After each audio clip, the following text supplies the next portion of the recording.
புதுச்சேரி காவல்துறை சார்பில் புதிய கிரிமினல் சட்டங்கள் நியாயக் சங்கீதா கண்காட்சியினை துணைநிலை ஆளுநர் கைலாஷ்நாதன் மற்றும் முதலமைச்சர் ரங்கசாமி திறந்து வைத்து பார்வையிட்டனர். புதுச்சேரி காவல்துறை சார்பில் புதிய கிரிமினல் சட்டங்கள் நியாய சங்கீதா கண்காட்சி திறப்பு விழா இன்று காலை நடைபெற்றது. கடற்கரை சாலை காந்தி திடலில் நடைபெற்ற இந்த விழாவில் துணைநிலை ஆளுநர் கைலாஷ்நாதன், முதலமைச்சர் ரங்கசாமி ஆகியோர் கண்காட்சியை திறந்து வைத்து பார்வையிட்டனர்.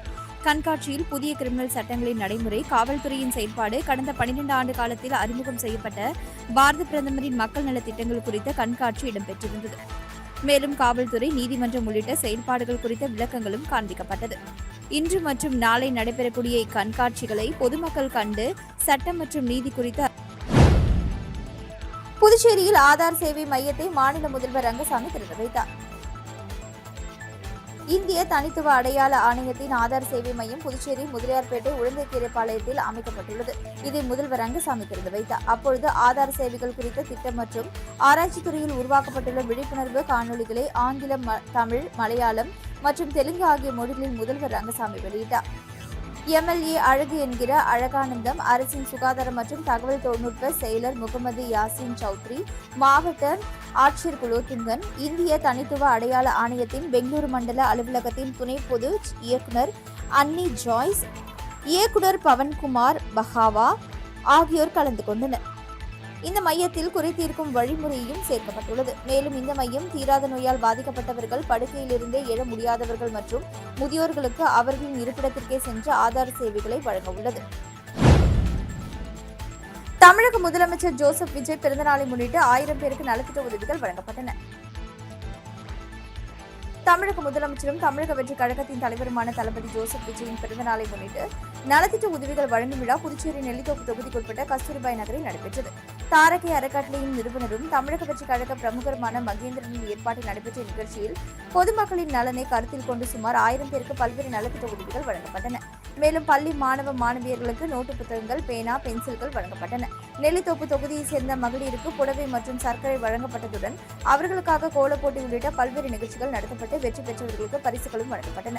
சிறுவர்களுக்காக விளையாட்டுப் போட்டிகள் நடத்தப்பட்டு அதில் வெற்றி பெற்றவர்களுக்கு பரிசுகள் வழங்கப்பட்டன. இந்நிகழ்வில் தமிழக வெற்றி கழக நெல்லித்தோப்பு தொகுதி நிர்வாகிகள், தாரகை அறக்கட்டளை உறுப்பினர்கள், பொதுமக்கள், இளைஞர்கள், மகளிர் மற்றும் சிறுவர்களுக்கு திரளாக கலந்து கொண்டனர். வில்லியனூர் தொகுதிக்கு உட்பட்ட அம்மன்குளம் முதல் சீலா ஓடை வரை 16,72,00,000 ரூபாயில் கான்கிரீட் வாய்க்கால் அமைக்கும் பணிக்கான பூமி பூஜையினை சட்டமன்ற உறுப்பினர் ரவிக்குமார் தொடங்கி வைத்தார். புதுச்சேரி மாநிலம் வில்லியனூர் சட்டமன்ற தொகுதிக்கு உட்பட்ட கும்பாக்கம் வருவாய் கிராமத்தில் உள்ள பாலாஜி நகரில் அம்மன்குளம் முதல் சீலா ஓடை வரை கான்கிரீட் வாய்க்கால் அமைக்கும் பணிக்கான பூமி பூஜை விழா இன்று நடைபெற்றது. 16,72,00,000 ரூபாய் மதிப்பீட்டில் மேற்கொள்ளப்பட உள்ள இப்பணியை தொகுதியின் சட்டமன்ற உறுப்பினர் ரவிக்குமார் தலைமை தாங்கி பூமி பூஜை செய்து தொடங்கி வைத்தார். இந்நிகழ்ச்சியில் பொதுப்பணித்துறை செயலர் முத்தம்மா, பொதுப்பணித்துறை தலைமை பொறியாளர் வீரசெல்வம், கண்காணிப்பு பொறியாளர் சுந்தரமூர்த்தி, நீர்ப்பாசன பிரிவு செயற்பொறியாளர் ராஜ்குமார், உதவி பொறியாளர் மதிவாணன், இளநிலை பொறியாளர் ஷாம் பேபியன் மற்றும் ஒப்பந்ததாரர் குணசேகரன் உள்ளிட்டோர் கலந்து கொண்டு விழாவை சிறப்பித்தனர். புதுச்சேரி அரசின் பொதுப்பணித்துறை நீர்ப்பாசன பிரிவு மூலம் மேற்கொள்ளப்படும் இத்திட்டம் 18 மாத காலத்திற்குள் நிறைவு செய்ய திட்டமிடப்பட்டுள்ளது. இந்த கான்கிரீட் வாய்க்கால் அமைப்பின் மூலம் மழைநீர் வடிகால் வசதி மேம்படுத்தப்பட்டு அப்பகுதியில் நீர்த்தேக்கம் மற்றும் வெள்ள பாதிப்புகளை குறைப்பதற்கு உதவும் என எதிர்பார்க்கப்படுகிறது. புதுச்சேரி மத்திய சிறையில் உள்ள பிரபல ரவுடி மீது குண்டர் சட்டம் பாய்ந்தது. புதுச்சேரி குமரகுளப்பள்ளம் அரசு குடியிருப்பை பகுதியைச் சேர்ந்தவர் சத்யா என்கிற தகடு சத்யா என்கிற ஸ்டீபன் ராஜ். இவர் மீது கொலை, வெடிகுண்டு வீச்சு, அடிதடி உள்ளிட்ட பல்வேறு வழக்குகள் உள்ளன. கடந்த சில வாரங்களுக்கு முன்பு கிழக்கு கடற்கரை சாலை ஓரத்தில் நிறுத்தப்பட்டிருந்த பொக்லைன் மீது நாட்டு வெடிகுண்டு வீசிய வழக்கில் சத்யா கைது செய்யப்பட்டு காலப்பட்ட மத்திய சிறையில் அடைக்கப்பட்டுள்ளார். இவர் தொடர்ந்து குற்ற சம்பவங்களில் ஈடுபட்டு வருவதால் இவரது நடவடிக்கைகளை தடுக்கும் பொருட்டு இவரை குண்டர் தடுப்பு சட்டத்தில் கைது செய்ய புதுச்சேரி சட்டம் ஒழுங்கு சீனியர் எஸ்பி கலைவாணன் மாவட்ட ஆட்சியர் குலோத்துங்கனுக்கு பரிந்துரை செய்தார். அதன் பேரில் சத்யாவை குண்டர் தடுப்பு சட்டத்தில் கைது செய்ய ஆட்சியர் உத்தரவிட்டார். இதையடுத்து சிறையில் உள்ள சத்யாவிடம் இதற்கான உத்தரவு நகல் வழங்கப்பட்டது. அண்ணா திடலில் வணிக வளாக கடைகளின் சாவிகள் தொகுதி எம்எல்ஏ நேரு முன்னிலையில் முதலமைச்சர் ரங்கசாமி பயனாளிகளிடம் வழங்கினார். உருளையன்பேட்டை தொகுதிக்குட்பட்ட அண்ணா திடலில் விளையாட்டு மைதானத்தை ஒட்டியுள்ள அண்ணா சாலை பகுதியில் அமைக்கப்பட்டுள்ள கடைகளுக்கான ஒதுக்கீடு ஆணைகள் கடந்த தேர்தலுக்கு முன்பு அங்கு வியாபாரம் செய்து வந்தவர்களுக்கு வழங்கப்பட்டிருந்தன.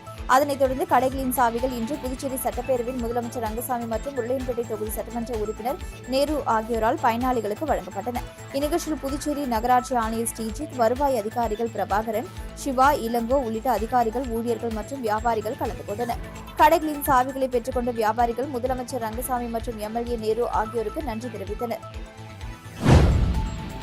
நடிகர் பாண்டி ரவி கோரிக்கை: புதுச்சேரி கடற்கரை யோகா நிகழ்ச்சியில் ஒலி வசதி குறைவு, மாணவர்கள் அவதி. இன்று அதிகாலை புதுச்சேரி கடற்கரை சாலையில் நடைபெற்ற யோகா பயிற்சியில் ஏராளமான மாணவர்கள் உற்சாகமாக கலந்து கொண்டனர். காலையில் 5 மணிக்கே மாணவர்கள் வந்து ஆர்வத்துடன் யோகா பயிற்சியில் ஈடுபட்டிருந்தனர். மாணவர்கள் பழைய கோர்ட் பகுதி முதல் செக்ரட்டேரியட் பகுதி வரை நீளமாக வரிசையாக நிறுத்தப்பட்டிருந்தனர். ஆனால் நிகழ்ச்சிக்கான ஒலி வசதிகள் முறையாக ஏற்பாடு செய்யப்படாததால் மாணவர்கள் சிரமத்திற்கு உள்ளாகினர். குறிப்பாக ஸ்பீக்கர்கள் காந்தி சிலை அருகில் மட்டுமே வைக்கப்பட்டிருந்ததால் தூரத்தில் இருந்த மாணவர்களுக்கு பயிற்சியாளர்களின் வழிகாட்டுதல் தெளிவாக கேட்கவில்லை. இதனால் பல மாணவர்கள் அருகில் இருந்தவர்களின் செயல்பாடுகளை பார்த்து பின்பற்ற வேண்டிய அவல நிலை ஏற்பட்டது. மேலும் சரியான ஒலி இல்லாத காரணத்தினால் யோகா பயிற்சியின் நேரம் மற்றும் ஒழுங்கு பாதிக்கப்பட்டதாகவும் கூறப்படுகிறது. இந்நிலையில் மாணவர்களின் நலனை கருத்தில் கொண்டு தேவையான ஒலி வசதிகளை அனைத்து பகுதிகளிலும் ஏற்பாடு செய்ய நிகழ்ச்சி ஏற்பாட்டாளர்கள் உடனடி நடவடிக்கை எடுக்க வேண்டும் என்று திரைப்பட நடிகரும் சமூக சேவகருமான பாண்டி ரவி கோரிக்கை விடுத்துள்ளார். மேலும் இன்னும் 2 நாட்கள் பயிற்சி நடைபெற உள்ளதால் அதற்குள் தேவையான வசதிகள் செய்யப்பட்டால் இறுதி நாளில் மாணவர்கள் சிறப்பாக பயிற்சியை நிறைவு செய்து சிறந்த முறையில் நிகழ்த்த முடியும் என்று அவர் தெரிவித்துள்ளார். புதுச்சேரியை பூர்வீகமாக கொண்டு தற்பொழுது பிரான்சில் வசிக்கும் பிரெஞ்சு இந்திய சமூகத்தினர் கலாச்சார பாரம்பரியம் மற்றும் பிரெஞ்சு மொழி கல்வியை பாதுகாக்க வலியுறுத்தி ஒருநாள் அடையாள உண்ணா நோன்பு போராட்டத்தில் ஈடுபட்டனர். 200க்கும் மேற்பட்டோர் கையெழுத்திட்ட மனு இந்திய பிரதமர் நரேந்திர மோடி மற்றும் பிரெஞ்சு அதிபர் இமானுவேல் மேக்ரானுக்கு அனுப்பப்பட்டது. 1962 இந்தோ பிரெஞ்சு ஒப்பந்தத்தை அமல்படுத்தி பிரெஞ்சு மொழி கல்வி மற்றும் பிரெஞ்சு இந்திய சமூகத்தின் கலாச்சார சட்டப்பூர்வ உரிமைகளை பாதுகாக்க நடவடிக்கை எடுக்க வேண்டும் என அவர்கள் கோரிக்கை விடுத்தனர். இந்த நிகழ்வை ஏசோன் மாகாணம் மாசி நகர பொறுப்பாளரான லாரோஸ் ஆரோக்கியசாமி ஏற்பாடு செய்திருந்தார். புதுச்சேரியில் இணைய வழி மூலம் நூதன முறையில் 4 பேரிடம் பணம் மோசடி செய்த கும்பலை சைபர் கிரைம் போலீசார் தேடி வருகின்றனர். புதுச்சேரி முத்தியால்பேட்டையை சேர்ந்த ஆண்நபர் ஒருவர் போலியான RTO இ-சலான் செயலியை அவரது செல்போனில் பதிவிறக்கம் செய்துள்ளார். சிறிது நேரத்தில் அவரது வங்கிக் கணக்கிலிருந்து 10,000 ரூபாய் அவருக்கு தெரியாமல் எடுக்கப்பட்டுவிட்டது. தவளக்குப்பத்தை சேர்ந்த ஆண்நபர் ஒருவர் ஆன்லைன் கேம் செயலி ஒன்றை பதிவிறக்கம் செய்து 10,000 ரூபாய் முதலீடு செய்து ஏமாந்தார். திருக்குனூரை சேர்ந்த ஆண்நபர் ஒருவர் 10,000 ரூபாயும், வைத்திக்குப்பத்தை சேர்ந்த ஆண்நபர் 1,836 ரூபாயும், நெல்லித்தோப்பை சேர்ந்த ஆண்நபர் 6,240 என மோசடி கும்பலிடம் ஏமாந்துள்ளனர். இவர்கள் தனித்தனியாக புதுச்சேரி சைபர் கிரைம் காவல் நிலையத்தில் இதுகுறித்து புகார் அளித்துள்ளனர். அதன் பேரில் போலீசார் விசாரணை நடத்தி வருகின்றனர். தாவேகா தலைவரும் தமிழக முதல்வருமான விஜய் பிறந்தநாளை முன்னிட்டு திண்டிவனத்தில் மாவட்ட செயலாளர் சக்திவேல் ரத்த தானம் கொடுத்து ரத்த தான முகாமினை தொடங்கி வைத்தார். தமிழக வெற்றி கழகத்தின் தலைவரும் தமிழக முதலமைச்சருமான விஜயின் 52வது பிறந்தநாளை முன்னிட்டு விழுப்புரம் வடகிழக்கு மாவட்ட தமிழக வெற்றி கழகம் சார்பில் திண்டிவனத்தில் மாபெரும் ரத்த தான முகாம் நடைபெற்றது. திண்டிவனம் அரசு மாவட்ட தலைமை மருத்துவமனையில் நடைபெற்ற இந்த முகாமை விழுப்புரம் வடகிழக்கு மாவட்ட செயலாளர் சக்திவேல் ரத்த தான உறுதிமொழி ஏற்று முதல் நபராக ரத்த தானம் வழங்கி தொடங்கி வைத்தார். இந்த முகாமில் மாவட்ட, நகர, ஒன்றிய, பேரூர் மற்றும் கிளை நிர்வாகிகள், மகளிர் அணி, இளைஞர் அணி, மாணவர் அணி நிர்வாகிகள் மற்றும் தொண்டர்கள் என ஏராளமானோர் உற்சாகமாக கலந்து கொண்டு ரத்த தானம் செய்தனர். ஒரே நாளில் 200க்கும் மேற்பட்டோர் ரத்த தானம் வழங்கியதாக மருத்துவமனை வட்டாரங்கள் தெரிவித்தன. முகாமிற்கான ஏற்பாடுகளை திண்டிவனம் தொகுதி தமிழக வெற்றி கழக நிர்வாகிகள் சிறப்பாக செய்திருந்தனர். கிருமாம்பாக்கம் பகுதியில் 91,88,328 ரூபாய் மதிப்பிலான மேம்பாட்டு பணிகளை எம்எல்ஏ மோகன்தாஸ் துவக்கி வைத்தார். பாகூர் கொம்யூனியன் பஞ்சாயத்து சார்பில் ஏம்பலம் தொகுதி கிருமாம்பாக்கம் தனலட்சுமி நகரில் 10,470 ரூபாய் செலவில் தார் சாலை அமைத்தல், அப்துல் கலாம் நகரில் 3,76,771 ரூபாய் செலவில் வடிகால் வாய்க்கால் அமைத்தல், 4,43,000 ரூபாய் செலவில் பாலம் அமைத்தல் மற்றும் மீன்வளத்துறை சார்பில் நரம்பே கிராமத்தில் 73,68,727 ரூபாய் செலவில் பல்நோக்கு கூடம் அமைக்க திட்டமிடப்பட்டுள்ளது. இதற்கான பூமி பூஜை விழா நடந்தது. இதில் சிறப்பு விருந்தினராக எம்எல்ஏ மோகன்தாஸ் கலந்து கொண்டு பூமி பூஜை செய்து பணிகளை துவக்கி வைத்தார். இந்நிகழ்ச்சியில் பாகூர் கொம்யூனியன் பஞ்சாயத்து ஆணையர் சதாசிவம், மீன்வளத்துறை இயக்குநர் முகமது இஸ்மாயில் மற்றும் அதிகாரிகள் பலர் கலந்து கொண்டனர். புதுச்சேரியில் குப்பை வாகனம் மோதி இளைஞர் பலியானதை தொடர்ந்து சவப்பாடியை சாலையில் வைத்து உறவினர்கள் மறியல் போராட்டத்தில் ஈடுபட்டனர். அப்பொழுது போலீசாருடன் தள்ளுமுள்ளு ஏற்பட்டதால் பரபரப்பு ஏற்பட்டது. புதுச்சேரி சொக்கநாதன்பேட் பகுதியை சேர்ந்தவர் இதயகிரி என்பவர் மேட்டுப்பாளையத்தில் உள்ள தனியார் உணவு நிறுவனத்தில் பணியாற்றி வந்தார். திருமணமான இவருக்கு ஒரு குழந்தை உள்ளது. நேற்று முன்தினம் இரவு பணிக்கு சென்றிருந்த அவர் காலையில் சக ஊழியருடன் இருசக்கர வாகனத்தில் வீட்டிற்கு திரும்பிக் கொண்டிருந்தார். அப்பொழுது மேட்டுப்பாளையம் கனரக வாகனம் நிறுத்தம் அருகே பின்னால் வந்த குப்பை அள்ளும் வாகனம் இருசக்கர வாகனத்தின் மீது மோதியதில் இருவரும் தூக்கி வீசப்பட்டனர். இதில் இதயகிரி சம்பவ இடத்திலேயே உயிரிழந்தார். இந்த விபத்துக்கு காரணமான குப்பை வாகன ஓட்டுநரை உடனடியாக கைது செய்ய வலியுறுத்தி இதயகிரியின் குடும்பத்தினர் மற்றும் உறவினர்கள் உள்ளிட்ட 100க்கும் மேற்பட்டோர் அவரது சவப்பாடையை வழுதாவூர் சாலையில் வைத்து மறியல் போராட்டத்தில் ஈடுபட்டனர். இதனால் அப்பகுதியில் போக்குவரத்து கடுமையாக பாதிக்கப்பட்டது. தகவல் அறிந்து சம்பவ இடத்திற்கு வந்த மேட்டுப்பாளையம் போலீசார் போராட்டக்காரர்களுடன் பேச்சுவார்த்தை நடத்த முயன்ற பொழுது பொதுமக்கள் மற்றும் போலீசாருக்கு இடையே கடும் வாக்குவாதம் ஏற்பட்டது. தொடர்ந்து இரு தரப்பினருக்கும் இடையே தள்ளுமுள்ளு ஏற்பட்டதால் பரபரப்பான சூழல் நிலவியது. இதையடுத்து சம்பவ இடத்திற்கு வந்த SP வம்சிதர் ரெட்டி விபத்துக்கு காரணமான குப்பை வாகன ஓட்டுநரை விரைவில் கைது செய்வதாக உறுதியளித்தார். இதனைத் தொடர்ந்து உறவினர்கள் போராட்டத்தை கைவிட்டனர். இந்த மறியல் காரணமாக வழுதாவூர் சாலையில் 2 மணி நேரத்திற்கு மேலாக போக்குவரத்து கடுமையாக பாதிக்கப்பட்டது. காங்கிரஸ் கட்சியின் முன்னாள் தலைவர் ராகுல் காந்தி எம்பியின் பிறந்தநாளை ஒட்டி ராகுல் காந்தி தேசிய பேரவை சார்பில் மும்மத கோவில்களில் சிறப்பு பூஜை செய்யப்பட்டு ஏழை எளிய மக்களுக்கு அன்னதானம் வழங்கப்பட்டது. ராகுல் காந்தி தேசிய பேரவை சார்பில் அகில இந்திய காங்கிரஸ் கட்சியின் முன்னாள் தலைவரும் பாராளுமன்ற எதிர்க்கட்சித் தலைவருமான ராகுல் காந்தி எம்பியின் பிறந்தநாள் விழா இன்று வெகு விமர்சையாக கொண்டாடப்பட்டது.